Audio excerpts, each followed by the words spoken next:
पावन मंत्र के साथ मैं अपनी बात को आरंभ करना चाहता हूँ। माँ गायत्री का ये पावन मंत्र एक महत्वपूर्ण संदेश को देने का मंत्र है। ये स्मरण दिलाने का मंत्र है कि यदि व्यक्ति के हृदय में, साधक के हृदय में, शिष्य के हृदय में श्रद्धा का, समर्पण का, आत्मविश्वास का जन्म होता है तो इस संसार की ऐसी कोई ताकत नहीं जो हमारी पहुंच से दूर हो जाए। जिसको भी हम आध्यात्मिक जगत की सिद्धियां बोलते हैं, अलौकिक जगत की, परोक्ष जगत की सिद्धियां कह करके पुकारते हैं, वो विभूतियां, वो संपदाएं, वो ताकतें, वो सामर्थ्य व्यक्ति के हिस्से में आ पाते हैं यदि व्यक्ति श्रद्धा से अपने अंतःकरण को सिद्ध कर पाता है। जो भी चमत्कार है वो घटते एक ही आधार पर है कि हमारे हृदय में, हमारे व्यक्तित्व के भीतर, हमारे मन के भीतर श्रद्धा का जन्म हो पाया कि नहीं।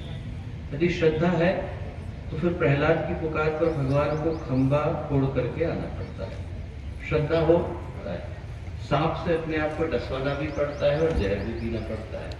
ये जो ताकत है वो मीरा की श्रद्धा से भरी पुकार की है। ये जो ताकत है वो प्रहलाद की श्रद्धा से भरी पुकार की है। एकलव्य की पुकार पर मिट्टी की मूर्ति द्रोणाचार्य बन जाती है, बनती ही नहीं, उनको धनुर्धरी का सर्वश्रेष्ठ योद्धा बना करके दी जाती है। इसमें द्रोणाचार्य का चमत्कार क्या था? कुछ भी नहीं। उनको तो ये पता भी नहीं था कि उनका एक शिष्य है जो मिट्टी की मूर्ति बनाकर उनसे शिक्षाओं को ग्रहण कर रहा है। तो चमत्कार था एकलव्य की पुकार का। हम लोग जब गायत्री मंत्र को बोले तो अपने अंतःकरण को इस आशय के साथ टटोले कि हमारे हृदय में वो श्रद्धा के भाव का जन्म हुआ कि नहीं। और जब श्रद्धा आती है तो व्यक्ति को दो विश्वास दे करके जाती है, आत्मविश्वास दे करके जाती है और ईश्वर विश्वास दे करके जाती है। जिसके पास अपने ऊपर भरोसा है वही भगवान के ऊपर भरोसा कर पाता है, और जो भगवान के ऊपर भरोसा करता है उसको अपने ऊपर भरोसा करने से कोई रोक नहीं पाता। व्यक्ति के पास जो सबसे बड़ी ताकत है वो विश्वास की ताकत है। यदि हमें हमारे ऊपर ही भरोसा नहीं हो तो दूसरा हम पे कैसे भरोसा करने वाला है। कोई डॉक्टर यदि अपनी डॉक्टरी के ऊपर भरोसा न करता हो तो उसकी ऑपरेशन टेबल को कौन जा करके बैठेगा। कोई ड्राइवर है, उसको अपनी ड्राइविंग के ऊपर भरोसा नहीं होगा तो उसकी गाड़ी में कौन चढ़ने वाला है। कोई टीचर है, उसको अपनी टीचिंग पे भरोसा नहीं हो तो उसके पास पढ़ने कौन जाने वाला है। जाते उसी के पास है जिसको अपने ऊपर, भगवान के ऊपर भरोसा होता है, और जिसको इन दोनों के ऊपर भरोसा होता है उसी के ऊपर दुनिया का भरोसा होता है। एक कहानी है बहुत प्यारी। बड़ौदा के राजा थे, विवाह के तुरंत बाद घर को लौट गए। भगवान के अनन्य भक्त थे, नवविवाहिता पत्नी साथ में थी। मार्ग में बड़ा भयंकर तूफान है, जहाज इसको खाने लगा।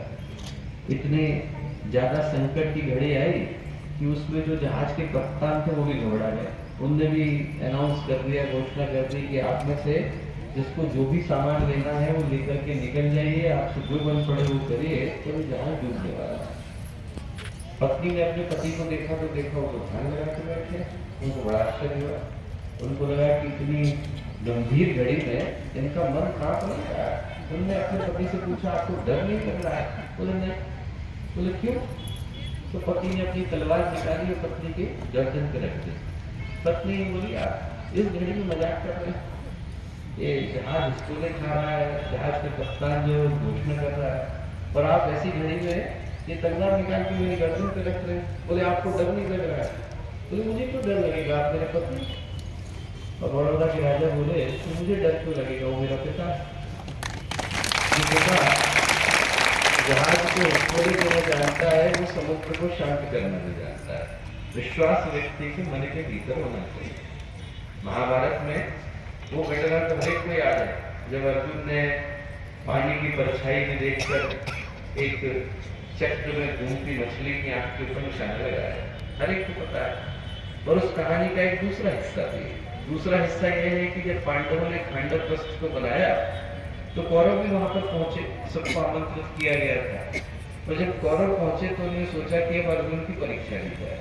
तो उन्होंने क्या किया, उन्होंने कहा, अर्जुन अब देखेंगे तुम ऐसे ही धनुर्धर अब भी हो कि नहीं, उतने ही बढ़िया योद्धा अब भी हो कि नहीं। उन्होंने कहा चेक करिए।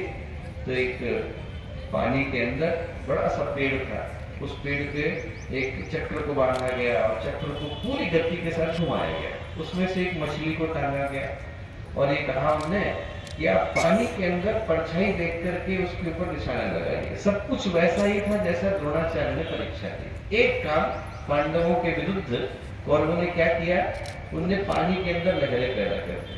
अब जब प्रतिबिंब ही नहीं बनेगा तो निशाना कैसे लगाएंगे। अर्जुन ने घबरा करके भगवान कृष्ण को याद किया। भगवान कृष्ण आए तो भगवान कृष्ण ने आकर के अर्जुन से कहा कि अर्जुन चिंता मत करो, अपनी एकाग्रता के ऊपर भरोसा करो, पूरा ध्यान लगा करके मछली के ऊपर निशाना लगाओ। तो अर्जुन बोले कि भगवान ये काम तो मैं पहले ही करने वाला था, फिर मैंने आपको पुकारा क्यों? बोले ये काम करना ही था तो मैंने आपको बुलाया क्यों? यदि ये सब कुछ मैं करूंगा तो आप क्या करेंगे? तो भगवान कृष्ण बोले वो पानी की लहरें कौन शांत करेगा? पानी की लहरें को नहीं शांत करने वाला। हमारा कार्य है कि हम पुरुषार्थ करें और भगवान का कार्य है कि वो राहें आसान करें। जिसको ये विश्वास होता है वो अपने जीवन में हर क्षेत्र में समग्रता के साथ आगे बढ़ता चला जाता है। तो हम अपने ऊपर भरोसा करते हुए, माँ गायत्री के ऊपर भरोसा करते हुए, ईश्वर के ऊपर भरोसा करते हुए, गुरुदेव माता जी के ऊपर भरोसा करते हुए स्थिर चित्त होकर, शांत मन होकर आज के इस पवित्र अवसर पर उन सारी देव शक्तियों का, ऋषि सत्ताओं का आवाहन करें जो हमें श्रेष्ठ मार्ग की ओर लेकर के चले। इस भाव के साथ कि हमारी हर आयाम में, हर पहलू पर समुन्नति हो, उत्कर्ष हो, इस प्रार्थना के साथ एक बार माँ गायत्री का पावन मंत्र साथ साथ कमर सीधी कर लें। उगते हुए सूर्य का ध्यान, सर्वता देवता को एक नौकरी पुकार।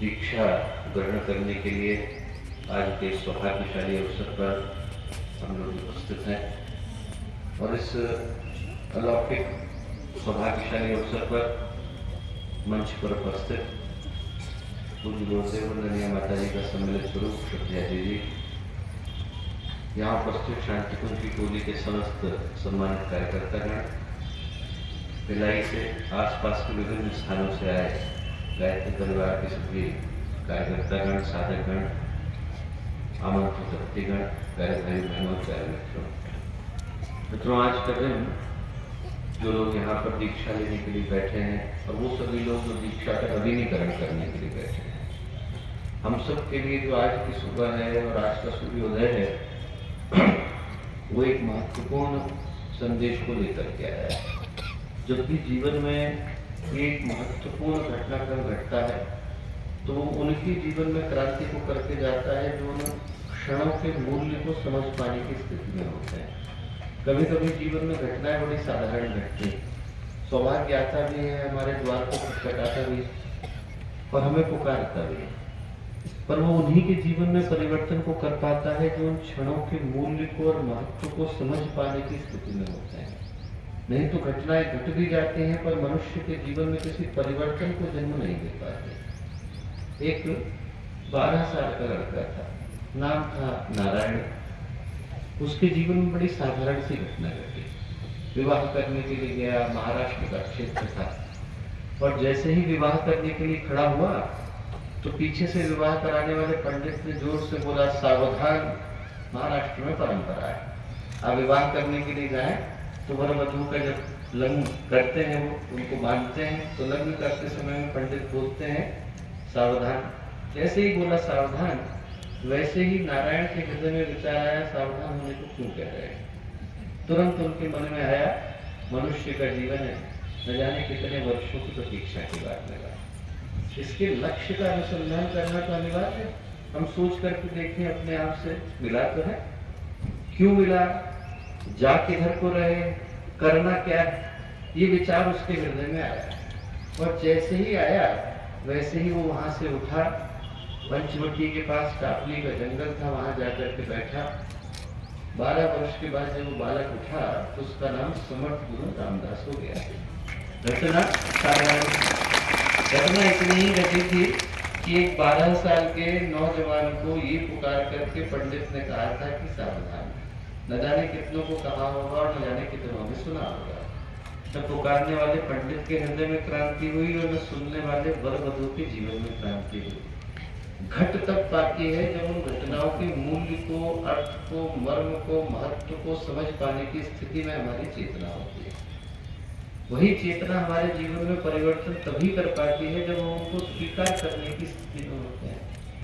महाभारत में गीता समाप्त हो गई, अर्जुन भगवान कृष्ण के पास गए, जाकर के बोले कि भगवान आपने गीता का पाठ दिया, तब हम लोग युद्ध के मैदान में थे, मेरा मन जो है विषाद से ग्रस्त था, अशांत था। हो सकता है कि कुछ बातें मैं अच्छे से सुन न पाया। आप क्या दोबारा से गीता कहेंगे? इस बार मैं कागज पेन भी लाया हूँ, नोट भी बना दूंगा। भगवान हंसे, बोले अर्जुन, न तो अब मैं वो कृष्ण हूँ और न तुम वो अर्जुन, और न ये कुरुक्षेत्र का मैदान है। तुम्हारी इच्छा है तो मैं कहूंगा, पर जो भी कहूंगा वो गीता नहीं कह पाएगी। तब भी इच्छा है तो कहूंगा। और भगवान ने कही, महाभारत के उत्तर पर्व में उत्तर गीता के नाम से कही जाती है। वही गीता है, भगवान के मुंह से निकली है, अर्जुन ने सुनी है। सबके हजारों लोग नहीं जानते कि भगवान की कही हुई एक और गीता है। क्यों? क्योंकि चेतना भिन्न हो जाती है। आज जिन क्षणों में हम लोग मिल रहे हैं और जिस कार्य को करने के लिए मिल रहे हैं, उन क्षणों की चेतना भिन्न है। इन क्षणों का मूल्य हमारे जीवन में घट पाता है यदि हम लोग अपने अंतर मन में उस पुकार को सुन पाने की स्थिति में होते हैं। ये वो क्षण है जिस क्षण में आपका गुरुदेव के साथ, भगवान के साथ गठबंधन होने जा रहा है। और जब भगवान के साथ संबंध बनता है तो ये संबंध मनुष्य के जीवन में कभी कभी घट पाता है। हम लोग कुछ संबंध तो वो हैं जो शरीर के लेकर के आए, माता पिता के साथ का संबंध, बच्चों के साथ का संबंध, भाई बहन के साथ का संबंध। ये संबंध तो वो है जो रक्त के संबंध कहलाते हैं। और जो रक्त के संबंध होते हैं वो शरीर के जाते ही चले जाते हैं। सांस टूटते ही सब रिश्ते टूटे जाते हैं। जहाँ सांस टूटी वैसे रिश्ते भी टूट जाते हैं। और हो सकता है कि शरीर का संबंध हो पर मन का संबंध नहीं। कई बार लोग एक ही परिवार में जन्म लेते हैं पर भावना की दृष्टि से बिल्कुल अलग होते हैं, सोच की दृष्टि से बिल्कुल अलग होते हैं। तो शरीर जुड़ गया, इसका मतलब ये नहीं है कि व्यक्ति की मन और विचार भी जुड़ गए। मन और विचार पति पत्नी के जुड़ते हैं, दोस्तों के जुड़ते हैं, संबंधियों के जुड़ते हैं, आपके मित्रों के जुड़ते हैं। आदमी एक परिवार में जन्म नहीं भी लेता तब भी उन संबंधों को निभाता है। शरीर से ऊपर उठ करके मन के विचारों के संबंध आते हैं और उनसे भी ऊपर उठ करके आत्मा के संबंध आते हैं। आत्मा के संबंध वो है जो जन्म जन्मांतर तक चलते हैं, जो दूर दराज तक चलते हैं। जो व्यक्ति एक जन्म में पकड़ता है तो हजारों जन्मों में वो किस्सा साथ साथ चलता है। तो गुरुदेव के पास एक बहुत प्रसिद्ध व्यक्ति गए। उस समय में तो वो एक हाई कोर्ट में लॉयर थे, बड़े ही नास्तिक व्यक्ति थे और भरोसा नहीं था भगवान के ऊपर जरा सा भी। तो लोगों ने कहा भाई बाकी जगह का पता नहीं पर आप एक बार शांति में जाकर के देखो, गुरुदेव से मिलोगे तो हो सकता है कि आपका जीवन बदले। गए वो, पर उनके मन में जो था वो शंका का भाव था। तो जब शांतिकुंज में गए तो उन्होंने क्या किया, रिकॉर्डिंग की डिवाइस लगाई, तो सब चीजें रिकॉर्ड करूंगा क्या हो रहा है, सब चेक करके जाऊँ। गए, किसी ने पैसा मांगा नहीं, रजिस्ट्री करा दी। 9 दिन के बाद आपसे मिलेंगे। 9 दिन में जहाँ जहाँ गए वहाँ पर लोगों से अच्छी बातें सुनने को मिली, कहीं किसी ने कोई बुरा कहा नहीं, सब ज्ञान की बातें थी, सत्संग की बातें थी। करते करते समय गुजर गया। 9 दिन के बाद जब वापस गए वो गद्दा स्टोर में सामान देने के लिए, चाबी देने के लिए, तो वहाँ पर जो भैया बैठे थे उनने कहा जी, बोले आप लोग पैसे नहीं लो। बोले सारे पैसे नहीं लिए जाते। उनको लगा कि शायद इनके पास पैसे नहीं है, तो उन्होंने अपनी जेब में से पैसे निकाले और उनको दिए। बोले आप जा रहे हैं तो लेकर के जाइएगा, रास्ते में गुरुदेव का साहित्य ले जाइए, अच्छे से लोगों को बांटते जाइएगा। अब उनकी आंख से आंसू गिरने शुरू हुए। अब उनको लगा कि मैं इतने पास आया और यहाँ से भी खाली हाथ जा रहा हूँ। रो रहे थे, किसी ने सिर पे हाथ आकर के रखा, गुरुदेव बुला रहे, गए गुरुदेव के पास। अब गुरुदेव के पास गए तो गुरुदेव ने कहा, बेटा काम क्या करता है? तो और फूट के रोए। क्यों? आते समय में सब झूठ लिखाया था, नाम गलत लिखाया था, वकील थे पर अपने पेशे में लिखाया था पुरोहित, सब झूठ लिखा के आए। तो गुरुदेव क्या बोले? गुरुदेव बोले, बेटा चिंता मत कर। उन्होंने बोला नहीं था किसी को, बोले चिंता मत कर, पुरोहित भी भगवान का वकील होता है। तो गुरुदेव में कितना भागा निकला। बोले मैं तो इतने पास आया आपके और यहाँ से खाली हाथ जा रहा हूँ। गुरुदेव बोले नहीं, ऐसा नहीं है बेटा, तुझसे ज्यादा अच्छा सौदा तो आज तक किसी को नहीं मिला। क्यों? बोले देख, तू शंकाएं लेकर के आया था और असली अध्यात्म लेकर के जा रहा है। ऐसा सौदा बहुत कम मिलता है। हम लोग सोचे कि हम लोग भी तो मन में कुछ ऐसा ही लेके आए, अनगढ़ विचार थे, अव्यवस्थित मन था, न जाने कहाँ को जा रही भावनाएं। आज गुरुदेव से जुड़ गए हैं तो जीवन की धारा सुरक्षित हो गई। हम लोग ये सोचे कि आज का जो गठबंधन है वो इस आशय के साथ है कि हमारे जीवन की दिशा सुनिश्चित हो जाए। और जब आपको दीक्षा दी जाती है तो उस दिन क्या होता है? दीक्षा के नाम में क्या इच्छा। अब आपने अपनी इच्छाएं दे दी, किसको दे दी? वो भगवान को दे दी। बदले में भगवान क्या करते हैं? उनको चश्मा लगा देते हैं। चश्मे में कहते हैं, देख बेटा, एक लेंस तो जो है वो श्रद्धा का है और एक लेंस जो है वो विश्वास का है वाला। बाहर के ऑप्टिकल में चश्मा मिलता नहीं। ये चश्मा तो तभी मिलता है जब व्यक्ति दीक्षा कराने के लिए जाता है, और जो ये चश्मा लगा करके बैठता है उसे भगवान अपनी आंखों के सामने खड़े नजर आते हैं। गीता में बहुत कोशिश करी अर्जुन ने, उसको समझ में नहीं आया तो भगवान क्या बोले? दिव्यम ददामि ते चक्षु, मैं तुझे दिव्य चक्षु प्रदान करता हूँ ताकि तू मुझे देख सके। हम ये सोचे कि भगवान यहीं उपस्थित है और हमें देखने के लिए चश्मा दिया जा रहा है, और चश्मे में जो चश्मा दिया जा रहा है उसका नाम क्या है? दिव्य। और दिव्य चश्मे में क्या है? एक तरफ श्रद्धा, एक तरफ विश्वास। जिसके पास श्रद्धा और विश्वास आ गया, जब आपको श्रद्धा दीदी दीक्षा दें और ये कहा जाए कि आपको अपने नख के ऊपर आंखों को, दृष्टि को केंद्रित करना है, नाखूनों की दोनों तरफ देखना है, तो उस समय में हमारी दृष्टि में वही दिखने चाहिए। जिसको भगवान दिखने लग जाते हैं उसको और कोई देखने की आवश्यकता होती नहीं। एक बड़ी प्यारी कहानी आती है। जगन्नाथपुरी में एक नेत्रहीन व्यक्ति था, रोज जाया करता था, लाइन में लगता था। मंदिर इतना बड़ा है, आप लोग भी गए होंगे।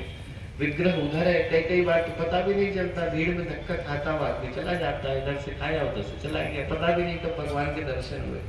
तो कोई इधर से धक्का देता, कोई उधर से धक्का देता, किसी की कोहनी लगती, किसी का हाथ लगता, बहुत जगह से कष्ट पाता हुआ जाता था। एक दिन जो है पुजारी ने पकड़ लिया, रोज देखते थे कि आता है, प्रणाम करता है। उन्होंने नेत्रहीन व्यक्ति को पकड़ा, बोले भैया तुमको मैं देखता हूँ, तुम रोज आते हो। बोले हाँ, क्यों आते हो? बोले तुम्हें तो भगवान दिखाई भी नहीं पड़ते। पर नेत्रहीन व्यक्ति बोला, मुझे भगवान दिखाई नहीं पड़ते पर भगवान को मैं तो दिखाई पड़ता हूँ। बोले मैं यहाँ पर उनकी हाजिरी लेने के लिए नहीं आता हूँ, मैं यहाँ पर अपनी हाजिरी देने के लिए आता हूँ।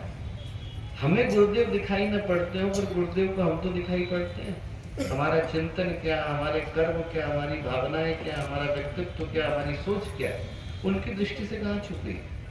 हम लोग दीक्षा के दिन अपना सब कुछ उनको अर्पित कर देते हैं और इस विश्वास के साथ अर्पित कर देते हैं कि हमारे नायक आप, हमारे ड्राइवर आप, हमारे सारथी आप, हमारे कृष्ण आप, हमारे जीवन के समस्त मार्गदर्शक आप, अब हमने आपको सौंप दिया है, अब आप लेकर के चलिए, आप हमें कहाँ लेकर के जाने वाले हैं। इसीलिए दीक्षा के अनुबंध आते हैं।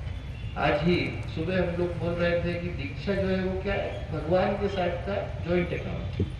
आपका जॉइंट अकाउंट जिसके साथ खुलेगा उतने पैसे आपके पास आ जाते हैं। यहाँ आप बाहर चले जाइए, जिसकी दुकान है उसके साथ खोलिए तो जितने पैसे होंगे उतने आ जाएंगे, 20,000 होंगे वो आपको अकाउंट में मिल जाएंगे।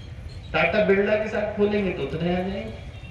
पर यदि आप भगवान के साथ खोलते हैं तो जितने भगवान के पास है उतने ही आपके पास आ जाते हैं। जो संपदा गुरुदेव के पास है, जो संपदा भगवान के पास है, उतना आपके पास आ गया।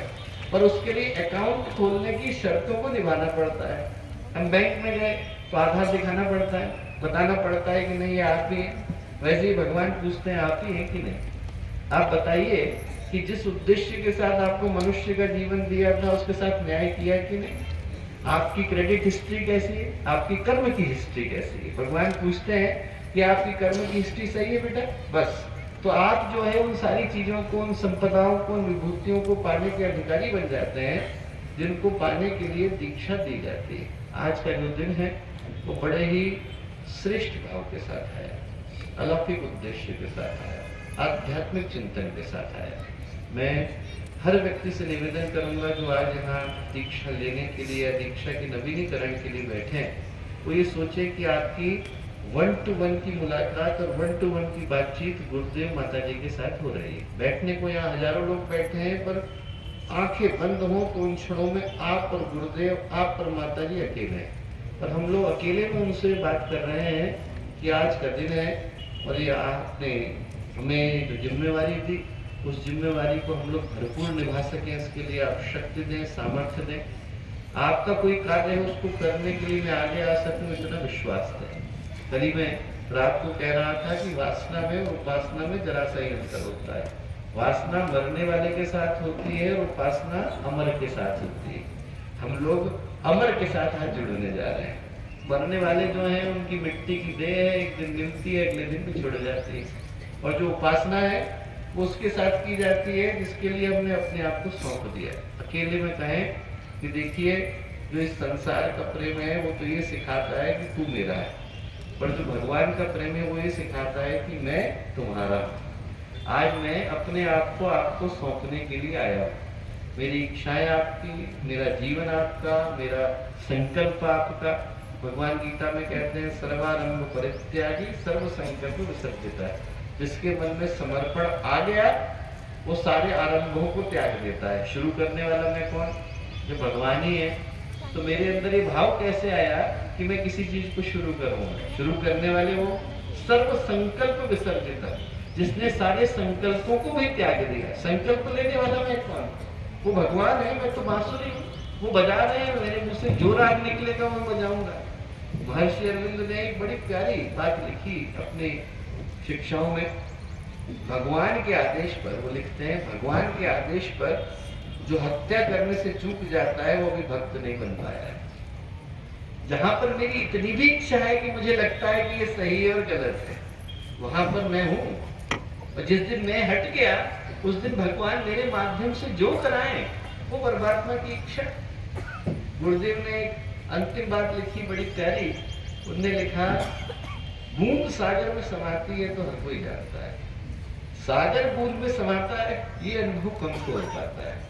एक समय ऐसा होता है जब भगवान आपके अंदर आकर के बैठ जाते हैं, गुरुदेव आपके अंदर आकर के बैठ जाते हैं, सागर बूंद में समा जाता है। हम लोग प्रार्थना करें कि वो अनुभव हमारे जीवन में घटे, हमारे जीवन में वो चेतना घट सके जहाँ पर वो परमात्मा जो कण कण में व्याप्त है वो हमारे शरीर को अपने निवास का स्थान बनाए। और जिस दिन वो घट पाता है उस दिन ये दीक्षा का जो अनुभव है वो अपने शिखर पर पहुंच पाता है। आप में से प्रत्येक के जीवन में वो आध्यात्मिक चमत्कार घट सके, संभव हो सके, ऐसी प्रार्थना हम लोग पूज्य गुरुदेव से, वंदनीय माता जी से करते हैं। आज के सूर्योदय का पावन दिन आप में से प्रत्येक के जीवन में शुभ, मंगल और कल्याण की संभावना को लेकर के आए, ऐसी पूज्य गुरुदेव वंदनीय माता जी से प्रार्थना। आप सबको बहुत सारी शुभकामनाएं, बहुत सारी मंगल कामनाएं।